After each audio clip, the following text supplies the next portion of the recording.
Prime news और मैं हूं आपके साथ चंदन सिंह। 2024 चुनाव को लेके हमारी लगातार कवरेज बनी हुई है, देख रहे हैं आप। और यहाँ पे हमारे साथ में शख्स मिले हैं और इनकी सबसे पहले मैं कैमरामैन से गुजारिश करना चाहूँगा कि इनकी सबसे पहले साइकिल को दिखाएं और फिर इनसे बात करवाएंगे और जानेंगे इनके बारे में। तो क्या नाम है आपका? मेरा नाम हुआ रतन रंजन। अच्छा। और साइकिल चलाने की मेरी क्षमता जो है बचपन से ही 100-200 किलोमीटर की रही है।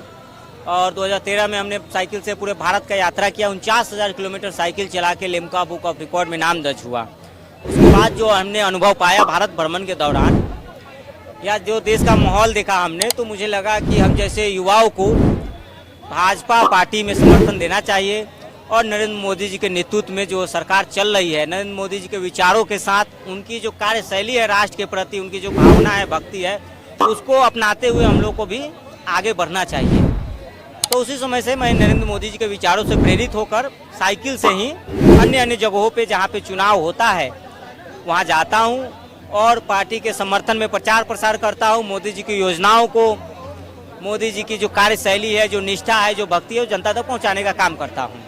तो आपसे जानना चाहेंगे कि आपको क्या लगता है 2024 में जो नरेंद्र मोदी की सरकार होगी वो क्या राम मंदिर मुद्दे की वजह से होगी या फिर ज्ञानवापी मुद्दे की वजह से होगी, या जिस तरीके से आज मंत्रियों को जेल भेजे जा रहे हैं उस वजह से सरकार होने वाली है? देखिए, 24 में जो सरकार बनाने जा रहे हैं या जनता के बीच में हम जो जा रहे हैं, तो हम जो लक्ष्य लेके जा रहे हैं, हम जनता को ये कह रहे हैं कि 2030 में भारत का अपना स्पेस स्टेशन होगा अंतरिक्ष में। हम गगनयान जो है कि अभियान के अग्रसर है। हम विकसित भारत बनाने की कल्पना कर रहे हैं। हम इस कल्पना की ओर आगे बढ़ रहे हैं कि आने वाले समय में भारत 5वीं से तीसरी अर्थव्यवस्था तक पहुंचाने की अग्रसर में है हम लोग। तो हम इस योजनाओं को, ना कि राम मंदिर या ज्ञानवापी, ये तो न्यायालय का फैसला है, न्यायालय में फैसला देगी। हम तो विकास की योजनाओं के साथ जनता के समक्ष जा रहे हैं। तो अभी जो आरोप लग रहे हैं कि मंत्रियों को इसलिए जेल भेजे जा रहे हैं ताकि पूर्ण बहुमत से बीजेपी सरकार हार सके लोकसभा चुनाव में।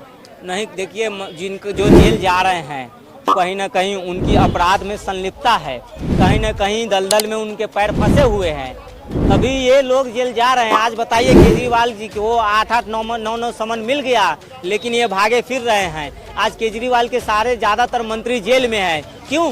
क्योंकि इन्होंने विकास के जगह पे दारू का जो है कि इन्होंने टेंडर चलाया, एक पर एक फ्री अभियान चलाया। दूसरी तरफ मोदी जी घर घर गरीबों को राशन दे रहे हैं, तो केजरीवाल घर घर दारू पहुंचाने का काम किया। कोरोना काल में मोदी जी घर घर वैक्सीन पहुंचाने का काम किया।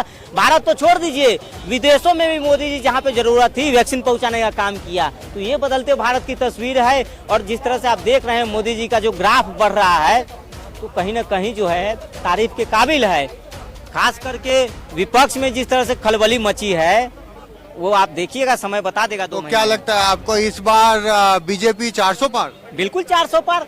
देखिए, 303 तो है ही है, हम लोग 303 तो हमारे पास है ही है। रही बात 100 सीट की, तो 100 सीट हम राम मंदिर को कभी नहीं चुनेंगे। हम जनता के बीच में ये नहीं कहेंगे कि राम मंदिर बना दिए, वोट दीजिए।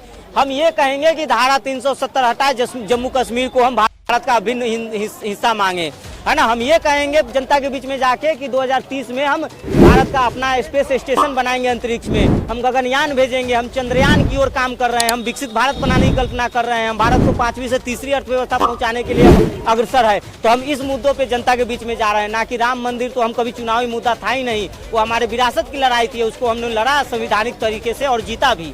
और ज्ञानवापी का मामला है, वो न्यायालय में चल रहा है, न्यायालय का फैसला होगा उस पर। मंदिर पे हम कभी भी वोट नहीं, मंदिर और मस्जिद पे तो कांग्रेस ने, विपक्ष ने वोट किया है। राम मंदिरों पे गोली चलवा के, खास एक समुदाय को खुश करने के लिए, हज पे सब्सिडी दे के, है ना। आपको जो है कि इस तरह की योजनाओं के साथ विपक्ष इस तरह की राजनीति करती है। ठीक है, आएंगे आपके पास में जल्दी से। हमारे साथ एक और शख्स जुड़ गए हैं जी। आपसे जानना चाहेंगे कि जिस तरीके के आरोप लग रहे हैं बीजेपी के ऊपर चुनावी मुद्दों को लेके, कि ये जो ऑपोजिशन की जो पार्टियां हैं उनको जेल भेज के, सम्मन भेज के और उनको जेल में बंद करवा के बीजेपी ये वोट जीतना चाहती है, लोकसभा चुनाव को जीतना चाहती है, इसके बारे में क्या कहना है आपका? बिल्कुल गलत बात है। ये अफवाह ह्यूमर जो फैला रहे हैं, बिल्कुल गलत है। ये जो है बिल्कुल बोलने लायक ही नहीं है। ये जिसको डर है वही जा रहा है भारतीय जनता पार्टी में।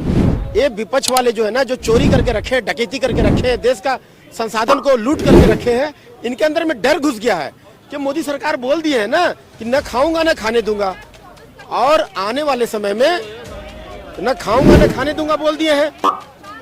और उसके बाद में ये बोले हैं, उसमें नया एक जोड़ दिए हैं, खाया पिया भी हलक में हाथ डाल के निकाल लूंगा। तो इनके अंदर में डर घुस गया है कि मोदी जी के पास में जाकर के सरेंडर कर दो भैया, भैया आप अपना पार्टी में ले लो, हाथ गोड़ जोड़ रहा हूँ, पैर जोड़ रहा हूँ, माफी मांग रहा हूँ, इतना 3.5 लाख करोड़ चोरी करके रखा हूँ, एले 4 लाख करोड़ चोरी करके रखा हूँ कांग्रेस का कार्यकाल में, उनका मंत्री का शासन काल में, हाँ भ्रष्टाचार कर लूट करके देश को लूट करके रखा हूँ, मेरे को कुछ नहीं होना चाहिए, ये लो। बाकी तो मोदी सरकार पर डिपेंड करता है, उनको पनिशमेंट दे या नहीं दे या ले, वो उनको ऊपर डिपेंड करता है। वो उनके प्रूफ एविडेंस रहेगा तो उन पर कार्रवाई भी किया जाएगा। तो क्या लगता है कि ये पूर्ण बहुमत से सरकार आएगी इस बार बीजेपी? हाँ, भारतीय जनता पार्टी पूर्ण बहुमत नहीं, 400 पार, माने बहुमत का भी बहुमत आएगा।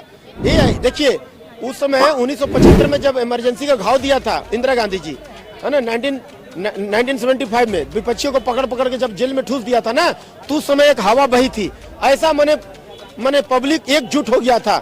और उस समय जैसा माने हवा बहा था ना, माने मेजोरिटी में सब एक मंच पर खड़ा हो गए थे, है ना। तो इस टाइम वही वाला जो है ना, माने हाव भाव देखने को मिल रहा है। आवाम जो है सारा देश में ना मोदीमय हो चुका है। आज सारा देश को मोदी चाहिए, सारा देश बोलता है कि भारतीय जनता पार्टी चाहिए। क्यों? श्री राम प्रभु का मंदिर जो है ना अयोध्या धाम में रिपेयरिंग कर करके दे दिए हैं। हम मरे हुए थे, हम मुर्दा बन के घूम रहे थे। श्री राम प्रभु रूपी आत्मा को ला करके हमारे हृदय में फिट करने का काम नरेंद्र मोदी सरकार किया है, तो इनको 400 पार जिताना हमारा भी फर्ज बनता है। बहुत बहुत शुक्रिया सर। आप हमारी पार्टी बने या ना बने, हम लालू को वोट देते हैं। लालू को ही वोट देते हैं, ऐसा क्यों? वो हमारी खानदानी चलते आ रहा है। खानदानी चलती है। हाँ, घोटाले के बड़े सारे आरोप भी लगते हैं लालू यादव पे। ये तो भाई पार्टी की पॉलिसी है, वो एक दूसरे पे लगाते रहते हैं। अच्छा, आज के डेट में कौन सा ईमानदार है? जेल भी तो जाना पड़ा था लालू अरे तो भैया, जिसकी लाठी उसकी भैंस। अच्छा। आज जिसकी हुकूमत है उसके दबा रहे हैं, वो चल रहे हैं आगे। भैया यही बात है ना। सही है, बहुत बढ़िया।